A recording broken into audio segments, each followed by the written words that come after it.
온라인 수요 성경 공부 시간입니다. 오늘은 제10강 성공의 헛됨에서 벗어나는 방법입니다. 전도서 4장 4절부터 6절까지가 오늘 본문이 되겠습니다. 전도서 4장 4절부터 6절까지 말씀 함께 읽겠습니다. 전도서 4장 4절부터 6절까지입니다. 내가 또 본즉 사람이 모든 수고와 모든 재주로 말미암아 이웃에게 시기를 받으니 이것도 헛되어 바람을 잡는 것이로다. 우매자는 팔짱을 끼고 있으면서 자기의 몸만 축내는도다. 두 손에 가득하고 수고하며 바람을 잡는 것보다 한 손에만 가득하고 평온함이 더 나으니라.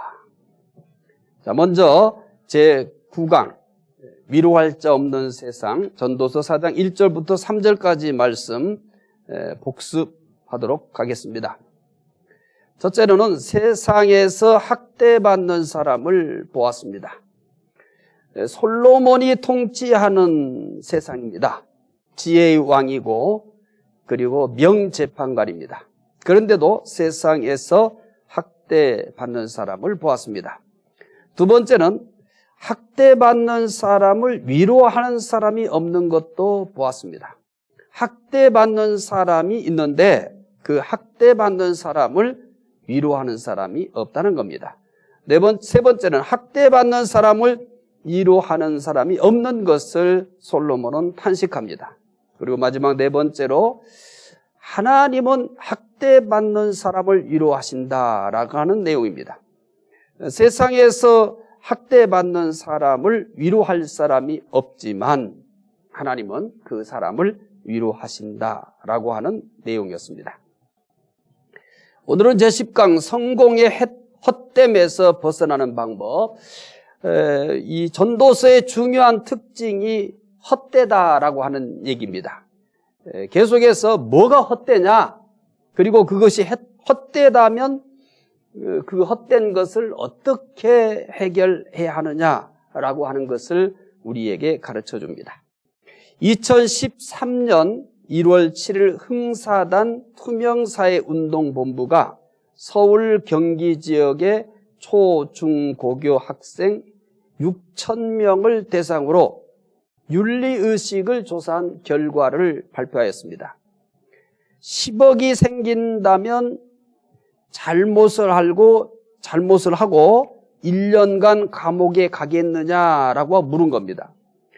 10억이 생긴다면 그 10억을 위해서 잘못을 하고 1년간 감옥에 가겠느냐 질문이 이거예요.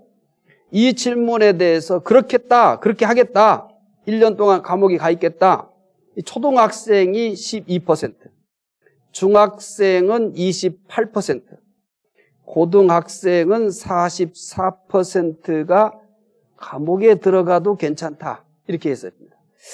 자, 이 조사에 재밌는 게 초등학생에서 중학생으로, 그러니까 나이가 들어 이제 좀씩 먹으면서 학년이 올라가면서 10억이 생긴다면 잘못을 하고 1년간 감옥에 들어가겠다, 이걸 선택한 비율이 높아져 가요.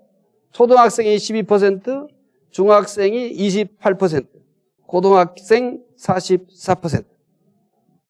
그러면 이제 궁금한 게 있습니다. 그러면 성인들을 대상으로 한 조사는 어떻게 나올까? 분명히 이 조사에서 나이가, 학년이 높아질수록 감옥에 가겠다고 하는 비율이 높아졌죠. 법률 소비자 연맹은 법의 날 4월 25일 법의 날을 맞아 대학생 3,656명을 대상으로 실시한 법의식 조사 결과를 2018년 4월 24일 발표했어요. 10억을 주면 1년 정도 교도소 생활을 할 수 있는가라는 질문에 51.39%가 동의한다고 했습니다. 초등학생 12%, 중학생 28%, 고등학생 44%, 대학생은 51.39%입니다. 10억이 생긴다면 1년간 감옥을 가겠느냐라는 질문에 나이가 들수록 그렇게 하겠다는 사람이 많습니다. 이미 봤던 것처럼 초등학생 12%, 중학생 28%, 고등학생 44%, 대학생 51.39%니까 이제 대학생이 아닌 일반인들을 대상으로 해서 조사했을 때는 어떻겠습니까? 이거보다 더 높은 비율이 나오겠죠. 내가 1년간 감옥에 가서라도 10억을 벌겠다. 성공과 돈이 지배하는 세상이라는 것을 생생하게 보여줍니다. 성공과 돈이 지배하는 세상입니다. 오늘 잠언은 성공과 돈에 대해서 뭐라고 교훈할까요? 오늘 본문은 세 유형의 사람을 통해서 성공과 돈에 대해서 교훈을 하고 있습니다. 첫 번째 유형의 사람 보겠습니다. 4장 4절이 첫 번째 유형의 사람을 소개합니다. 내가 또 본즉 사람이 모든 수고와 모든 재주로 말미암아 이웃에게 시기를 받으니 이것도 헛되어 바람을 잡는 것이로다. 솔로몬은 모든 수고와 모든 재주로 말미암아 이웃에게 시기를 받기 때문에 헛되어 바람을 잡는 것이다 라고 합니다. 첫 번째 유형의 사람은 수단과 방법을 가리지 않고 성공과 돈을 버는 일에 집중합니다. 하지만 그는 사람들로부터 비난과 조롱을 받기 때문에 바람을 잡으려는 것처럼 헛되다 이렇게 얘기합니다. 이제 첫 번째 유형의 사람은 수단과 방법을 가르지 않고 성공과 돈을 버는 일에 집중하는데, 근데 이거 헛되다. 그 왜 헛되냐? 이렇게 해도 이렇게 해서 수단과 방법을 가리지 않고 성공하고 돈을 벌었더라도 그런 사람들로부터 비난과 조롱을 받기 때문에 그거 바람을 잡으려는 것이다 이렇게 얘기합니다. 누군가가 쉽게 성공과 그리고 돈을 벌었다면 대부분의 사람들이 부정한 방법이었을 것이라고 생각합니다. 6절에서도 비슷한 내용을 얘기합니다. 이제 6절 확인하겠습니다. 4장 6절. 두 손에 가득하고 수고하며 바람을 잡는 것보다 한 손에만 가득하고 평온함이 더 나으니라. 6절에서 두 손에 가득하고 수고하며도 뭐하고 같은 의미냐면 4절에 모든 수고와 모든 재주로 말미암아와 비슷한 뜻입니다. 쉽게 표현하면 성공과 그리고 돈을 벌기의 수단 방법을 가리지 않는 겁니다.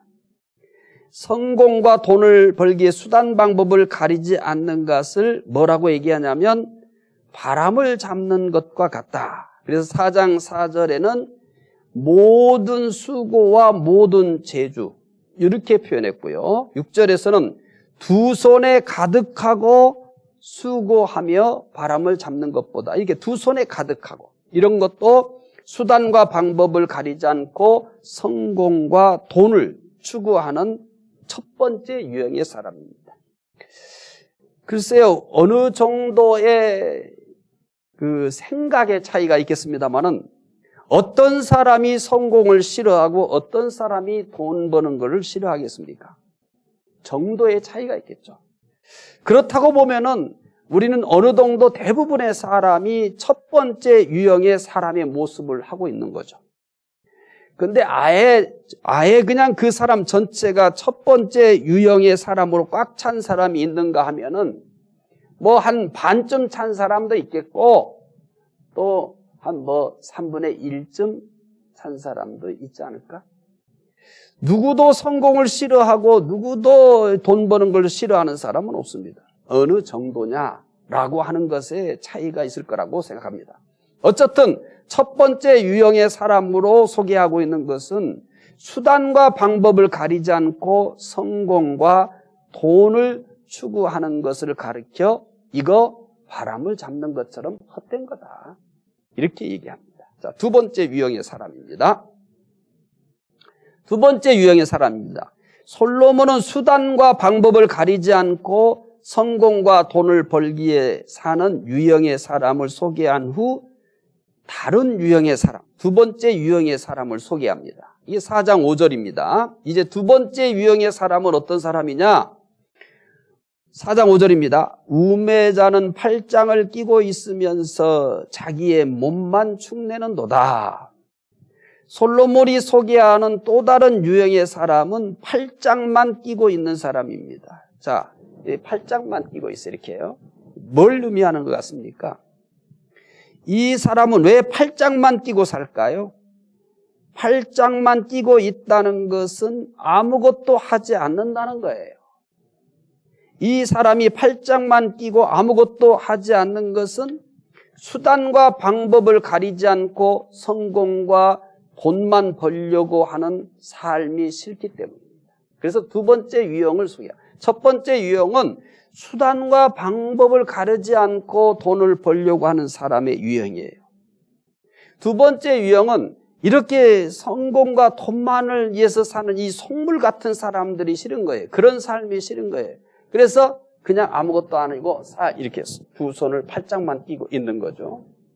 언뜻 보기에는 세상에 물들지 않은 깨끗한 사람처럼 보일 겁니다. 나는 저런 속물들처럼 살고 싶지는 않아.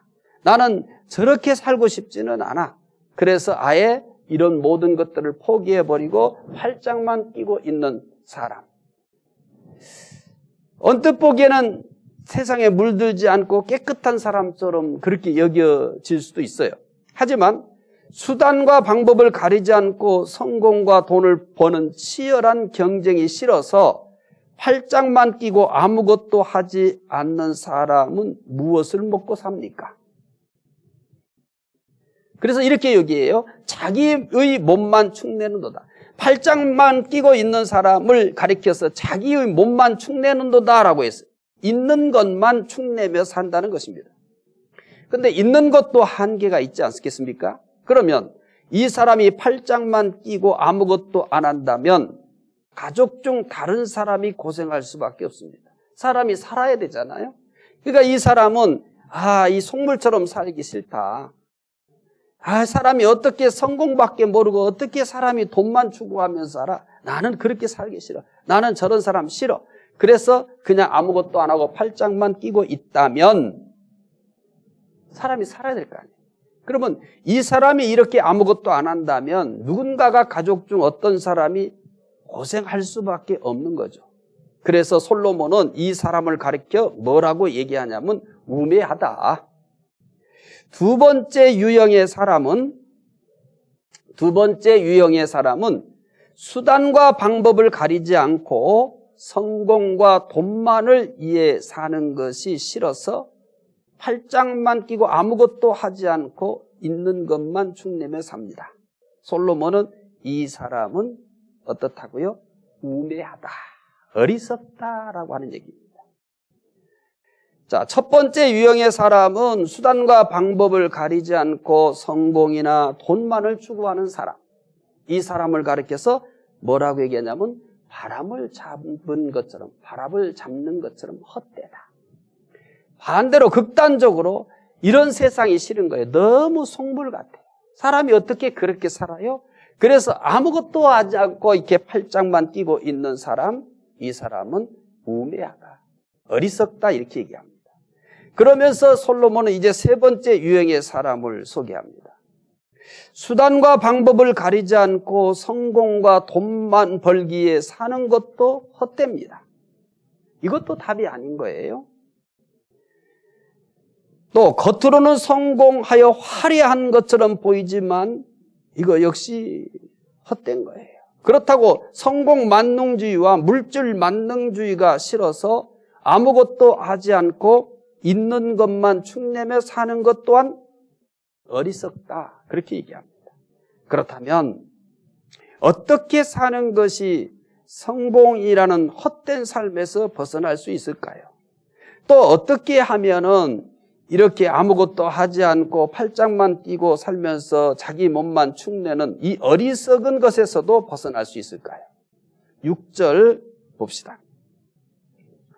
두 손에 가득하고 수고하며 바람을 잡는 것보다 한 손에만 가득하고 평온함이 더 나으니라. 솔로몬은 성공의 헛됨에서 벗어나는 방법으로 한 손만 가득하고 평온함이 더 나으니라. 이제 4장 6절 잘 말씀 보면은 대조를 하고 있죠. 두 손에 가득하고 수고하여 바람을 잡는 것보다, 자, 욕심을 내가지고 수단과 방법을 가리지 않고 성공과 돈만을 추구하는 이 사람을 가리켜 두 손에 가득하고 수고하며 바람을 잡는, 이거를 바람 잡는 것으로 이게 헛된 것이다. 이것보다는 차라리 한 손만 가득하고 평온함이 더 나으니라. 이렇게 얘기합니다. 그러면 한 손만 가득하고 평온함이 나으니라는 것은 무슨 뜻이냐? 한 손만 가득하고 평온함이 더 나으니라는 것은 욕심을 버리고 자족하면서 사는 것을 말합니다. 두 손 다 가득하려고 하지 않죠. 한 손만 가득하고 있는 것에 족하면서 사는 것. 자, 세 번째 유형의 사람은 어떤 사람이냐? 욕심을 버리고 자족하며 사는 것입니다. 이것은 수단과 방법을 가리지 않는 삶도 아니고 또 모든 것을 포기해버리고 아무것도 하지 않는 될 대로 되라 라는 삶도 아닙니다. 욕심을 버리고 자족하며 사는 것은 주어진 삶에 최선을 다하지만 결과를 기쁘게 받아들이는 겁니다. 한 손에만 가득하고 평안함이 나으니라 이렇게 얘기하는 것은 적당주의를 얘기하는 게 아닙니다. 그냥 적당하게 살아라. 그렇게 그냥 정신없이 살 필요 이게 아니고, 욕심을 버리고 자족하며 사는 것은 삶의 최선을 다하지만 그 결과를 기쁘게 받아들이는 거예요.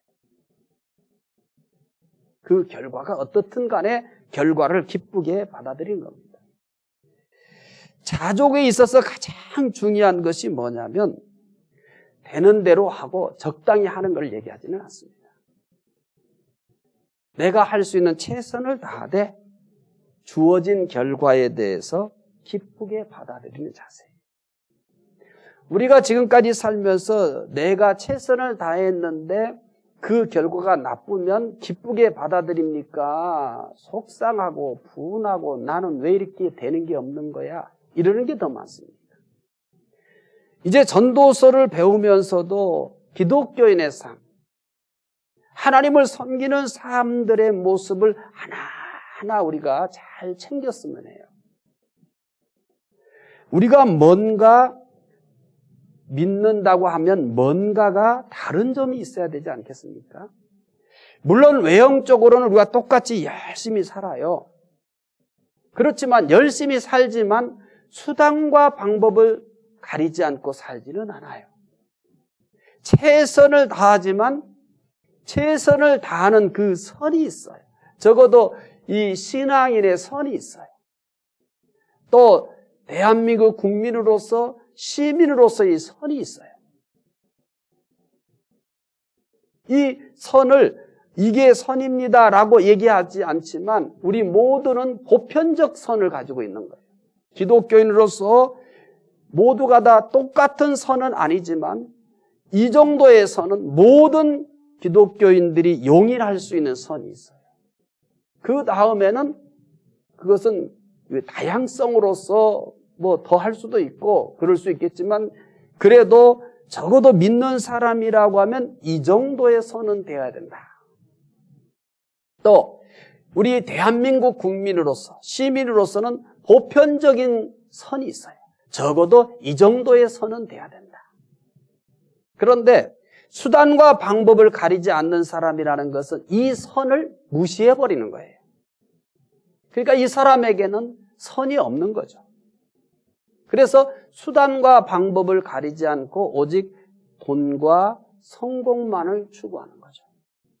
그럼 이 사람이 정말 그렇게 해서 성공할 수도 있고요. 그리고 정말 다른 사람보다 돈을 많이 벌 수도 있어요. 그런데 성경은 뭐라고 얘기하냐면 그거 헛되다. 사실 성경은 다른 곳에서는 이렇게 표현하기도 해요. 하나님이 함께 하지 않으면 헛되다. 파수꾼이 깨어서 아무리 지켜도 하나님이 함께 하시지 아니하면 헛되다. 아무리 집을 짓는 사람이 열심히 해도 하나님이 함께 하시지 아니하면 헛되다.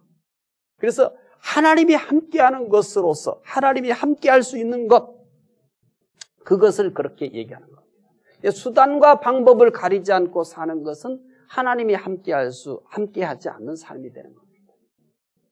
또 세상이 이렇다고 해서 팔짱만 끼고 나는 저기에 저렇게 살고 싶지 않아. 그러면서 마치 굉장히 순수하고 이 복잡하고 이렇게 그 막대어 먹은 세상에 물들지 않은 것처럼 생각하지만 그런 것은 어리석은 거다. 그러면 어떻게 살아야 되느냐? 이 부분에 대해서 한 손만 가득하고 평온함이 더 낫다.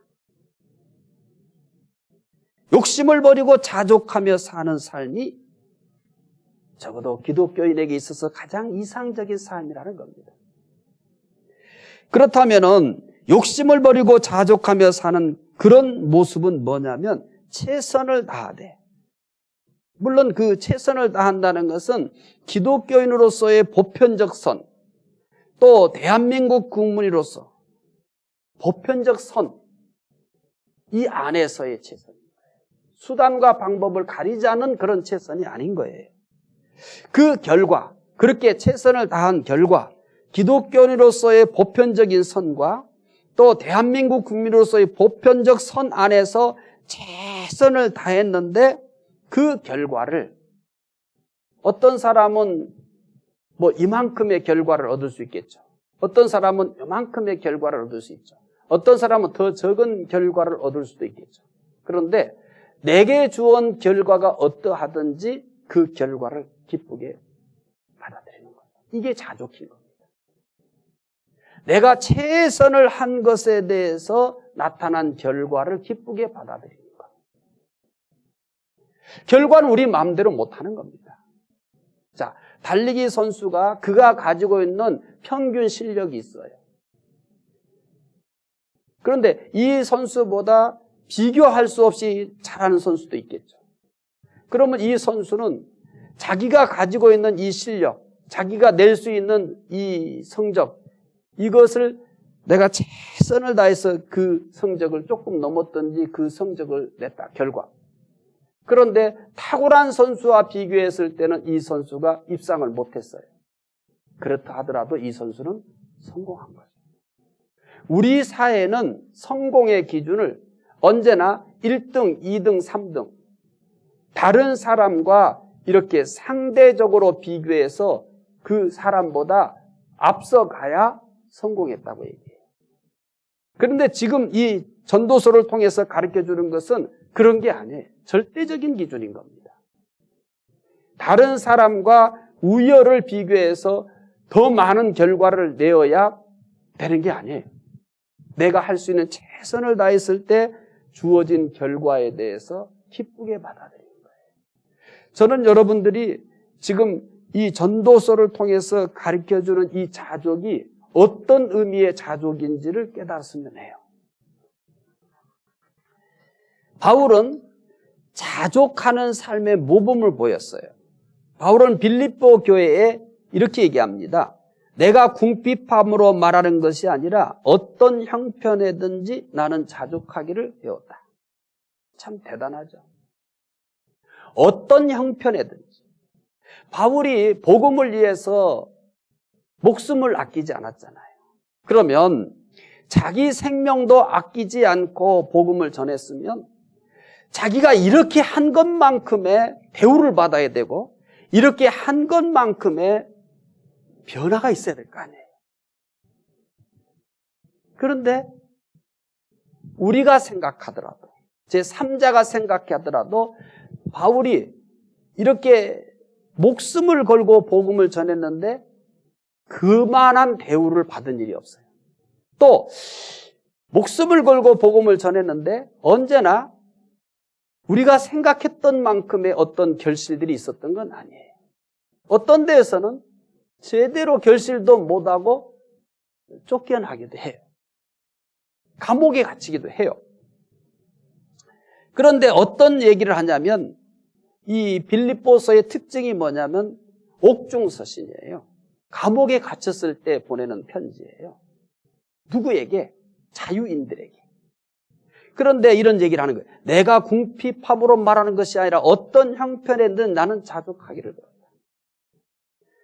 최선을 다해서 복음을 전하고 최선을 다해서 그가 맡은 사명을 감당했는데 감옥이 있어요. 근데 그것도 어떻게 받아들이냐면 기쁘게 받아들여요. 이 빌립보서는 옥중에서 쓴 편지인데도 기쁨의 서신이라고 그래요. 별명이 기쁨의 서신이라고 그래요. 감옥에 있는 사람이 자유인들에게 주 안에서 기뻐하세요. 주 안에서 기뻐하세요. 이렇게 얘기해요. 그게 어디서 나타나는 것이냐? 바로 빌립보서 4장 11절에 얘기한 것처럼 자족이라는 것에서 나타난 거예요.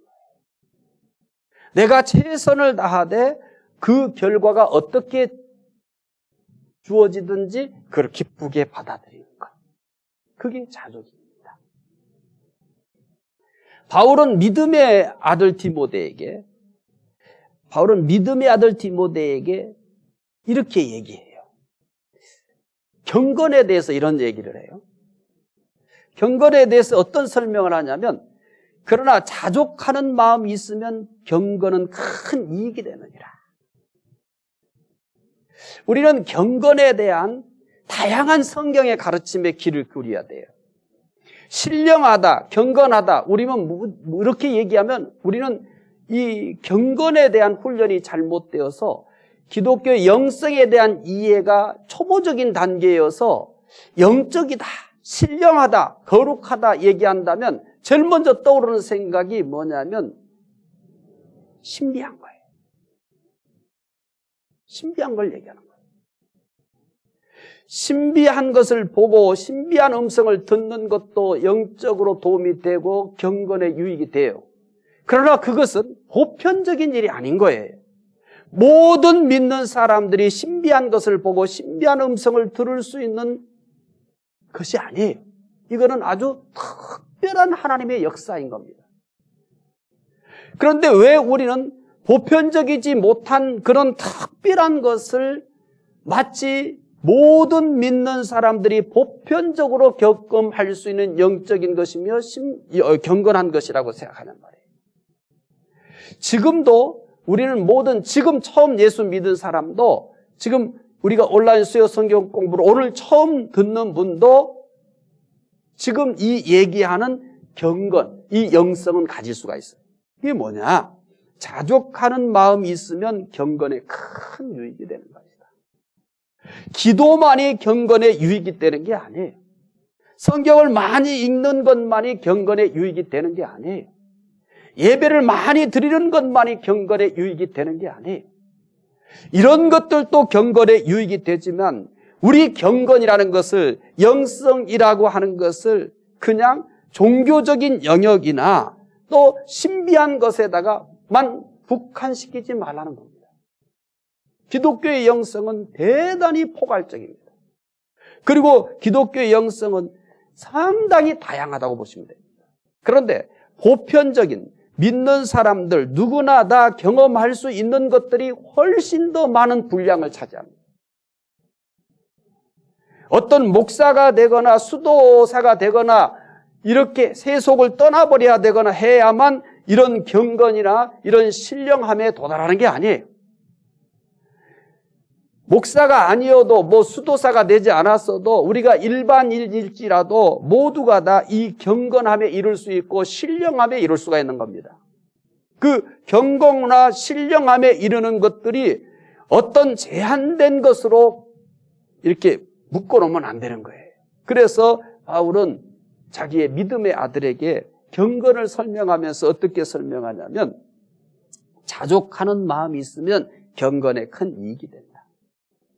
온라인 수요 성경 공부를 지금 보고 계시고 듣고 계시는 분들이 바울의 이 디모데를 향한 교훈처럼 자족하는 마음이 있다면 여러분은 경건에 커다란 유익이 됩니다. 여러분은 대단한 영성의 소유자가 되는 것입니다. 시브리서는 유대계 그리스도인들에게 쓴 편지예요. 시브리서 저자는 유대계 그리스도인들에게 이런 교훈을 합니다. 돈을 사랑하지 말고 있는 바를 족한 줄로 알라. 그가 친히 말하기를 내가 결코 너희를 버리지 아니하고 너희를 떠나지 아니하리라 하셨습니다. 히브리서도 역시 마찬가지로 자족을 얘기해요. 그 자족을 얘기하면서 여기에서는 굉장한 도전을 던져줍니다. 어떤 도전이냐면 너희들 있는 바를 족한 줄로 알라. 물론 이 말씀이 마찬가지. 있는 바를 족한 줄 알라라고 하는 것은 지금 현재 내가 최선을 다하면서 얻게 된 것들이에요. 앞으로 더 소망을 갖지 말라. 이 얘기는 아니에요. 그냥 언제나 여기 이 상황 속에서 벗어나지 말고 그냥 여기에 묶여 있으라. 그런 얘기가 아니에요. 현재 처한 상황 속에서 주어진 것, 이것들을 자족할 줄 알라는 것이지 계속 이만큼 있는 이것만 계속 유지하면서 이렇게 하는 것이 자족이 아니에요. 얼마든지 그가 최선을 다하고 여기 있는 것처럼 자족하면서 감사하면서 살면은 이 분량이 늘어날 수도 있고 또 이 분량을 정말 하나님 보시기에 아름답게 사용하게 되면은 하나님께서는 야 너에게 더 많이 줘도 너는 이걸 관리를 잘하겠다. 너만을 위해 쓰지 않고 너는 내가 원하는 것보다 더 관리를 잘하고 더 유익하게 쓰기 때문에 하나님께서 더 많이 주실 수도 있어요. 지금 이 자족이라는 것은 언제나 내가 이만큼 가지고 있으면 언제나 이만큼 가지고 있어야 하는 그것을 얘기하지 않는 거예요. 지금 내가 있는 이것에 대해서 자족할 줄 알라는 거죠. 원망하거나 막 자기를 비관하거나 또 시기 질투하거나 이러지 말고 내가 지금 최선을 다했는데 이만큼 있다면 그걸 족한 줄 알고 그걸 감사하고 또 그것을 정말 하나님 보시기에 아름답게 잘 사용하면은 하나님은 또 더 주실 수도 있는 겁니다. 어쨌든 이 시브리서에서는 어떤 도전을 주냐면 야 너무 돈을 사랑하지 말라. 돈은 사랑의 대상이 아닌 거예요. 돈은 사랑의 대상이 아닌 거예요. 우리가 생활에 가는 데 있어서 이거는 도구예요. 행복한 삶을 살기 위한 도구예요. 더 멋진 삶을 위한 도구지 목적이 아닌 거예요. 그런데 크리스찬 현대인뿐만 아니라 이 크리스찬들도 돈이 목적이 되어버렸잖아요. 돈이 목적이 되어버렸어요. 그러는 순간 우리는 정말 불행해지는 겁니다. 그러는 순간 돈이 목적이 되어버리는 순간 절대 자족이라는 것은 존재하지 않습니다. 돈은 도구예요. 내가 이 세상을 정말 인간답게 살아가는 데 있어서 도구예요. 내가 이 세상을 행복하게 살아가는 데 있어서 이 목적이 아니에요. 행복한 삶의 도구예요. 내가 더 멋진 크리스찬으로서 같이 다른 사람들에게 나눠주며 베풀면서 사는 데 있어서 이게 도구인 거예요. 이런 가치 전환이 있어야 되는 거예요. 그래서 성경은 돈을 사랑하지 말라라고 얘기하는데 돈을 사랑하지 말라는 말이 돈은 필요 없다. 돈은 관심을 갖지 말라. 이 얘기가 아닌 거예요. 돈이 목적이 되지 말라는 거예요. 돈이 하나님이 되지 말라는 거예요. 우리가 인간답게 살아가는 데 있어서의 수단이고 도구예요. 행복한 인생을 사는 데 있어서 이거 필요한 도구예요. 우리가 더 멋진 그리스도인으로서 또 더 멋진 교회로 많은 더 연약한 사람들을 돕거나 또 연약한 교회를 돕는 데 있어서 정말 좋은 교회가 되는 도구인 거죠. 이렇게 한다면 하나님께서 결코 너를 뭐하지 않는다는 거예요. 버리지 않고 너를 떠나지 아니하리라. 하나님께서 우리를 버리지 않고 떠나지 아니하는 이것에 대해서 뭐라고 얘기하냐면 돈을 사랑하지 말고 있는 것을 족한 줄로 알아. 그가 친히 말씀하셨다. 내가 결코 너를 버리지 않을 것이다. 너를 떠나지 않을 것이다. 그럼 어떻게 했을 때 하나님께서 정말 날 떠나지 않고 날 버리지 않는가에 대해서는 배우지 않는 겁니다. 그럼 뭐만 배우냐면 하나님이 날 버리지 않는데 날 떠나지 않는다는 것만 아는 거예요. 내가 이렇게 살아갈 때 돈을 사랑하지 않고 있는 바를 족한 줄 알며 살아가면서 정말 하나님 뜻대로 잘 사용하고 이럴 때 하나님께서 너를 절대 버리지 않는다는 겁니다. 널 절대 떠나지 않는다는 겁니다. 성공의 헛됨에서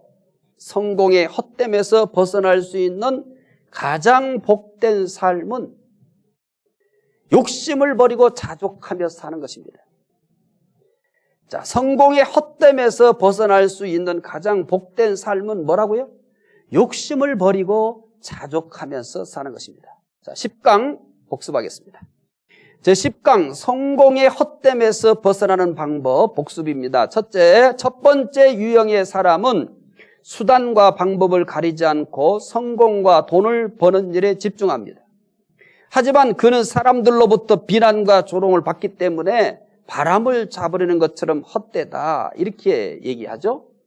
두 번째 유형의 사람은 수단과 방법을 가리지 않고 성공과 돈만을 위해 사는 것이 싫어서 팔짱만 끼고 아무것도 하지 않고 있는 것만 축내며 삽니다. 솔로몬은 이 사람은 우매하다, 어리석다 얘기입니다. 세 번째 유형의 사람은 욕심을 버리며 자족하며 사는 것입니다. 성공의 헛됨에서 벗어날 수 있는 가장 복된 삶은 욕심을 버리고 자족하며 사는 것입니다. 사실 이 전도서의 공부들은 다양한 주제들을 이렇게 다루지만은 그러나 그런 다양한 주제 속에서도 정확한 논리가 있고요. 또 그것을 잘 파악해서 우리가 공부하게 되면은요, 우리의 삶에 큰 유익이 됩니다. 왜냐하면 현실적인 문제를 다루고 있거든요. 우리가 왜 자족하며 살아야 되느냐라고 하는 것을 오늘 이 솔로몬은 첫 번째 유형의 사람, 두 번째 유형의 사람 이렇게 소개를 하면서 그러니까 제일 멋진 삶이 뭐냐? 욕심을 버리고 자족하는 것이다. 첫 번째 유형의 사람은 수단과 방법을 가리지 않고 성공과 돈을 벌기 위해서 매진하는데 이거 바람 잡는 것은 헛돼. 또 사람들이 이렇게 사는 것에 너무 회의를 느끼고 함으로써 제시하는 것이 뭐냐면 욕심을 버리며 자족하며 사는 것이 이게 옳은 거야. 헛된 것이 지배하잖아요. 그런데 그게 헛된지를 모르는 거예요. 오직 돈밖에 모르고 오직 성공밖에 모르며 사는 거 그거 헛되다. 허무주의가 아닌가. 그거 헛되다. 그러면 이런 헛된 일반적인 세상의 유형과 일반적인 세상의 풍조에 대항하여 네가 헛되지 않게 사는 게 뭐냐? 바로 욕심을 버리고 자족하며 사는 것이 이 헛된 풍조 속에서 헛된 사람들로 가득 차 있는 세상에서 멋지게 사는 방식이다라고 얘기하는 겁니다. 우리 중국 가족 여러분, 지금도 우리는 얼마든지 더 나은 영성과 더 경건을 촉구할 수 있습니다. 욕심을 버리고 자족하며 살면 그것은 굉장히 경건한 것입니다. 그리고 그것이야말로 지금 내 삶의 현장에서 추구할 수 있는 영성이다라고 말할 수 있습니다. 기도하겠습니다. 하나님, 솔로몬은 오늘 헛된 것 속에서 헛되지 않게 사는 방법을 우리에게 소개해 주고 있습니다. 수단과 방법을 가리지 않고 성공과 돈만을 추구하는 것, 이거 헛되다고 얘기합니다. 그런데 오늘 우리가 살고 있는 이 세상은 이 헛된 것이 지배하고 헛된 것이 유행처럼 또 사람들을 그렇게 현혹합니다. 또 이러한 현상에 대해서 어떤 일은 아무것도 안 하고 팔짱만 끼고 있는 것을 축낸다고 합니다. 이것도 어리석다고 얘기합니다. 그렇다면 하나님의 사람들은 이런 속에서 어떻게 살아야 될 것인가에 대해서 욕심을 버리고 자족하며 살라고 합니다. 이렇게 자족이 우리의 경건에 큰 유익이 된다고 말합니다.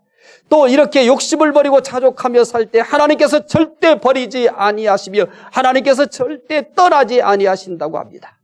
하나님, 세상의 풍조를 따라 사는 것이 아니라 하나님의 말씀의 가르침을 따라서 최선을 다하되 주어진 결과에 자족하면서 사는 행복한, 경건한, 영적인 사람들이 다 되게 해주시기 원합니다. 감사하며 예수님 이름으로 기도드리옵나이다. 아멘.